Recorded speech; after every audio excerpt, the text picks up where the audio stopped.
레디컬의 저자인 데이비드 플랫 목사님은 이 레디컬이라는 책에서 이렇게 말합니다. 스스로 예수님의 제자라고 믿거나 또는 그러한 삶을 살아볼 마음이 있는 이들이라면 이 질문을 깊이 생각해 보아야 할 것이다. 참으로 예수님이 모든 것을 다 내버리고 쫓을 만큼 가치가 있는 분이신가? 너무도 선하고 만족스럽고 소중한 까닭에 그분 안에서 온전해지기 위해서라면 소유와 존재 전체를 다 내버려도 아깝지 않은가? 현대 문화나 심지어는 교회가 가리키는 방향과 어긋난다 하더라도 과감히 그 말씀에 순종해서 그분이 이끄시는 대로 따라갈 수 있는가? 저와 여러분의 마음의 중심과 삶의 모습이 이러하길 소망합니다. 오늘 급진적인 제자라는 제목으로 함께 말씀을 나누려고 합니다. 오늘 본문에는 아주 신실한 제자처럼 보이는 한 사람이 등장합니다. 그는 어떤 관리라고 소개되고 있는데요. 이 사람을 마태복음 19장에서는 재물이 많은 청년이라고 이야기하고 있습니다. 종합해보자면 이 사람은 재물이 많고 국가 공무원이 근데 또 청년이 아주 젊어요. 그러던 어느 날 뛰어난 선생이라 불리던 예수님께서 우리 마을에 지나가신다라는 소식을 들은 거죠. 그는 헐레벌떡 달려와서 주변 사람들의 시선도 아랑곳하지 않고 무릎을 탁 꿇고는 이렇게 묻는 겁니다. 선한 선생님이여, 내가 무엇을 하여야 영생을 얻겠습니까? 참 보기 드문 신실한 청년인 것 같습니다. 그 물음에 대해 예수님께서 이렇게 말씀하십니다. 20절에 네가 계명을 안 하니 간음하지 말라, 살인하지 말라, 도둑질하지 말라, 거짓 증언하지 말라, 내 부모를 공경하라 하였느니라. 그런데 그 예수님의 말씀에 이 부자 청년의 대답이 참 놀랍습니다.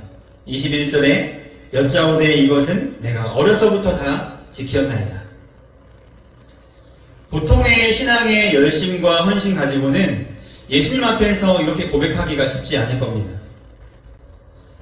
정말 이 부자 청년은 어느 것 하나 부족할 것 없는, 지금으로 말하자면 정말 금수저의 아주 신실한 교회 오빠였던 것 같습니다. 우리 기준에서는 이 정도의 배경, 또 이 정도의 신앙 열심이면 그래도 꽤나 괜찮은 크리스천 정도로 아마 생각할 겁니다. 그런데 우리 예수님의 평가 기준은 좀 다른 것 같습니다. 너 그 정도면 충분해. 너 그 정도면 영생을 얻을 만해. 너 정도면 내 제작감이야.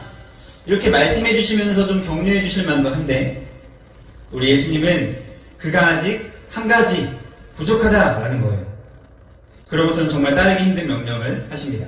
22절에 예수께서 이 말을 들으시고 이르시되 내게 아직도 한 가지 부족한 것이 있으니 내게 있는 것을 다 팔아 가난한 자들에게 나눠주라. 그리하면 하늘에서 내게 보화가 있으리니 그리고 와서 나를 따르라. 그가 가진 전 재산을 팔아서 가난한 자들에게 나눠주고 예수님을 따르라는 거예요. 이 예수님의 말씀을 들은 부자 청년은 결국 근심하며 예수님을 떠나갑니다. 여러분은 이 예수님의 명령에 대해서 어떻게 생각하시나요? 만약 여러분이 이 부자 청년이었다면 예수님의 이 명령에 순종할 수 있었겠나요? 꼭 그렇게까지 해야 되나? 꼭 그렇게 뭔가를 다 바치고 다 팔아야만 예수님을 따를 수 있는 건가? 이런 반문이 들기도 할 겁니다.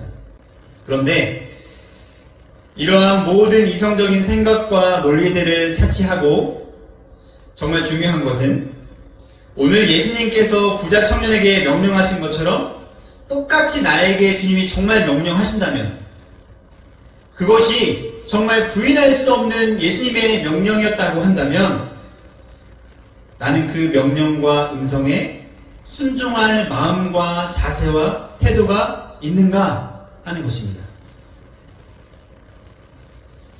이건 사실 주님에 대한 사랑과 또 신뢰의 문제입니다. 주님이 어떤 분이신지 알고 내가 주님을 정말 신뢰하고 사랑하기에 기꺼이 대가 지불하고 기꺼이 위험을 감수할 수 있냐는 것이죠. 예수님은 왜 그냥 나를 따르라 이 정도만 말씀하시지 재물을 들먹이셔서 이 부자 청년의 마음을 어렵게 하신 걸까요? 그것은 이 부자 청년에게 재물은 예수님을 따르는 데에 가장 큰 장애물이었기 때문입니다. 그가 가진 많은 재물이 오히려 예수님을 따르는 삶을 발목 잡고 있었던 것입니다. 이 당시에는 재물이 많은 자는 축복을 받은 자다라고 생각했습니다. 그러나 이 부자 청년에게 많은 재물은 축복이 아니라 진정한 축복 대신 예수님을 따르는 데 방해가 되는 장애물이었던 것입니다. 마가복음을 보면 예수님께서 이 부자 청년에게 말씀하실 때 그를 보시고 사랑하사 말씀하셨다라고 말하고 있습니다. 그러니까 예수님은 이 부자 청년의 마음을 어렵게 하려고 한 것이 아니라 그를 진정 사랑하기에 이렇게 명령한 것입니다. 그럼 우리 삶에 허락된 모든 것들이 다 하나님의 은혜이고 또 복입니다. 그런데 그것들이 예수님을 우리가 신뢰하고 사랑하며 따라가는 데 오히려 방해가 되고 있으면 그것은 더 이상 우리에게 복이 아닌 것이 되는 것이죠. 오늘 본문 29절에서 예수님은 그 대상을 재물뿐만 아니라 집과 아내와 형제와 부모와 자녀에 이르기까지 확장시키고 있습니다. 때로는 우리가 가장 아끼고 사랑하는 그 대상이 우리에게 우상이 되어서 예수님을 따르는 삶을 가로막기도 한다는 것이죠. 저와 여러분에게는 무엇이 예수님을 사랑하며 신뢰하며 온전히 따르는 데에 장애가 되고 있습니까? 돈입니까? 아니면 사랑하는 연인입니까? 세상의 만족과 기쁨입니까? 아니면 편안과 안정입니까? 게으름입니까? 자존심입니까? 오늘 주님은 본문 말씀을 통해서 우리에게도 말씀하십니다. 너에게 아직 한 가지 부족한 것이 있어. 네가 그토록 사랑해서 나를 온전히 따르지 못하게 하는 그것을 내려놓고 너는 나를 따르래. 너는 나를 온전히 믿고 신뢰하래. 오늘 말씀에 예수님은 한 가지 부족한 것이라고 말씀하고 있지만 실제로 그 재물은 이 부자 청년에게 한 가지가 아니라 그의 전부였던 것입니다. 정말 결정적인 순간에 내가 주님을 선택하는지 아니면 다른 무언가를 선택하는지 그것을 살펴보면 내가 어디에 진정한 가치를 두고 살아가는지가 드러나는 것이죠. 내 생각에는 나는 그래도 많이 드렸는데 많이 헌신했는데 그렇게 여기면서 충분히 만족하고 있는데 주님은 부담스럽게도 내가 드리지 못하는 그 1%의 관심을 가지고 계신 거예요. 그 1%를 통해서 주님을 향한 진짜 내 중심이 어떠한지를 주님은 확인하고 싶으신 거예요. 예수님을 따르는 이 제자도에 대해 누가복음 9장 23절은 분명하게 말씀하고 있습니다. 또 우리에게 이르시되 아무든지 나를 따라오려거든 자기를 부인하고 날마다 제 십자가를 지고 나를 따를 것이니라. 전 재산 정도가 아니라 나의 존재 자체를 포기하고 부인하고 따라야 하는 분이 바로 예수 그리스도라고 주님은 말씀하고 계십니다. 우리는 내가 한계선을 정해놓고 적당히 순종하고 나의 필요와 만족을 채우기 위해서 주님을 이용하는 무리가 될 것인지 아니면 어떠한 순간에도 주님 말씀하시면 나 자신을 부인하고 예수님을 따르는 그 한 사람의 제자가 될 것인지 선택해야 합니다. 주님은 우리의 일부가 아닌 우리의 전부를 원하십니다. 이것도 좋고 저것도 좋고 예수님도 좋아요. 이 정도의 수준이 아니라 다른 게 혹 부족하다 할지라도 다른 게 좀 만족스럽지 못하다 할지라도 예수님이면 나는 충분해요. 이렇게 고백할 수 있는 이 전심을 주님께서 원하십니다. 왜냐하면 주님께서 먼저 우리에게 전심을 쏟아 부으셨기 때문이에요. 주님이 먼저 자신의 전부를 우리에게 부으셨습니다. 예수 그리스도께서 십자가에서 죽으심으로 우리를 향한 당신의 사랑이 어떠한지 그 전심이 어떠한지 이미 우리에게 보여주셨어요. 우리에게 전부를 주신 주님은 우리에게 전부를 요구할 자격이 있으시죠. 여러분, 주님께서 우리의 전부를 요구하시는 것이 우리의 모든 것을 다 빼앗아 가시려고 그러시는 걸까요? 우리를 힘들고 더 고통스럽게 하기 위해서 주님께서 요구하시는 걸까요? 아닙니다. 우리가 주님에 대해 분명히 알아야 할 한 가지 전제는 우리를 향한 주님의 모든 뜻과 계획과 명령은 너무나 선하시다라는 것입니다. 우리는 그걸 믿어야 합니다. 하나님의 나라는 맡기고 포기하고 버리면 다 잃어버리는 나라가 아니라 그 이상의 것을 얻는 나라입니다. 오늘 본문 29절 30절에 보면 우리가 하나님 나라를 위해서 재물과 집과 아내와 형제와 부모와 자녀를 포기할 때에 우리는 그 모든 것을 다 잃어버린다라고 생각하지만 주님은 하나님의 나라를 위해 이 모든 것을 드린 자들은 현세에서 여러 배를 받고 내세에서 영세까지 얻게 된다라고 분명히 약속하고 있습니다. 먼저 첫 번째로 분명한 약속은 우리 주님은 하나님의 나라를 위해서 자신의 전 존재와 자신의 소유를 내어드린 자들에게 이 땅에서도 보상하신다라는 거예요.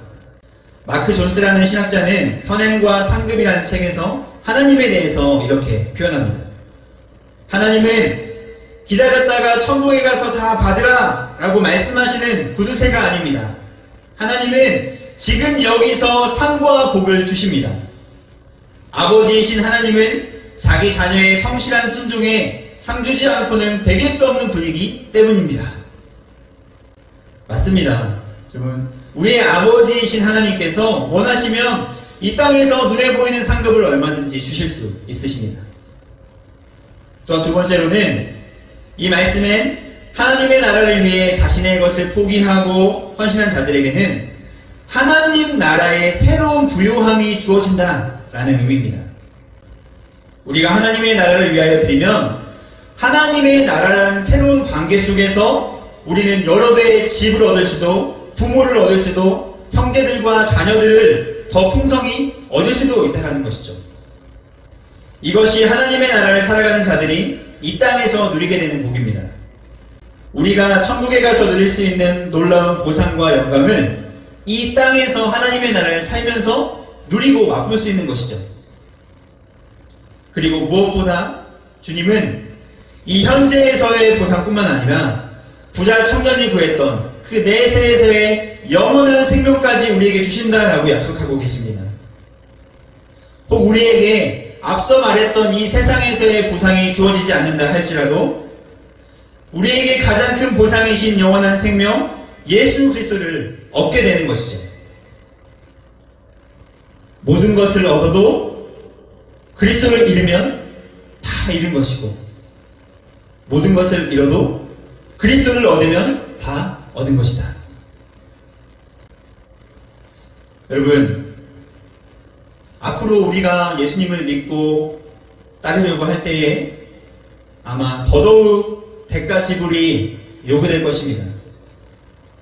우리가 예수님 믿는 것 때문에 욕을 먹어야 하고 예수님 믿는 것 때문에 손해봐야 하고 예수님 믿는 것 때문에 고난을 감수해야 할 때가 이 대한민국 땅에도 가까이 왔습니다. 이미 사실 다른 민족에서는 다른 나라에서는 이렇게 예수님을 믿고 있습니다. 우리가 너무나 쉽게 편하게 신앙생활을 했던 것이죠. 여러분, 그러할 때에 주님, 제가 당신을 위하여 모든 것을 잃어버릴 수 있습니다. 주님, 저는 주님이면 충분합니다. 주님 말씀이라면 내 상황이 어찌하든지 기꺼이 순종하겠습니다. 이렇게 고백하면서 주님께 자신을 내어드린 예수님의 급진적인 제자들이 저와 여러분이 될 수 있기를 소망합니다. 또한 당장 지금 내 생명과 내 전 재산은 아닐지라도 지금의 내 안락함과 편안함이 깨지더라도 주님 말씀에 순종하고 조금 손해보고 불편해도 주님 말씀에 순종하고자 하고 조금 자존심 상해도 주님을 따르고자 하는 그런 급진적인 제자가 저와 여러분이 될 수 있기를 주님의 이름으로 축복합니다. 영원한 것을 얻고자 영원하지 않은 것을 버리는 자는 바보가 아니다. 이 짐 엘리야 선교사의 고백처럼 우리 모두가 영원한 생명이신 예수 그리스도를 얻고 그분을 따르고자 기꺼이 영원하지 않은 것을 포기할 수 있는 저와 여러분 될 수 있길 주님의 이름으로 축복합니다.